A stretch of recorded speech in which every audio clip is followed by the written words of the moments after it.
Well, a new survey of Florida contractors shows their biggest concern right now heading into this year is not enough workers. Yeah, and as Adam Weiner found out for us tonight, contractors are now actually encouraging kids to forego college and come work for them.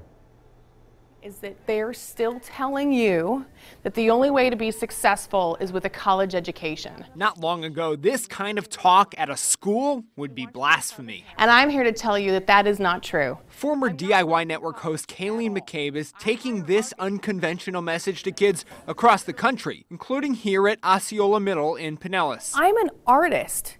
Some artists use oil and canvas. My art is expressed through building materials. And these skills are going to help you be very, very employable in the future. Her trip here was sponsored by local contractors desperate to change a trend. We just have to make it cool again. We have to get the word out there that it is cool to be in construction. You can make a darn good living. Local contractors like Doug King want to hire more people, but they're having trouble finding qualified people.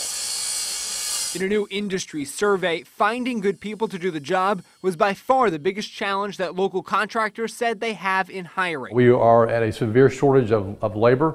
It's not just here in Florida, it's nationwide. And the reason behind it is that schools have pushed so hard for kids to go to college.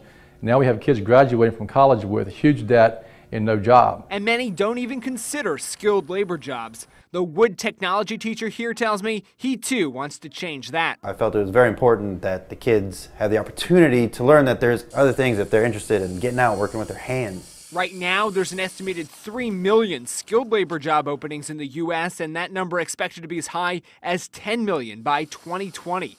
In Seminole, Adam Weiner, ABC Action News.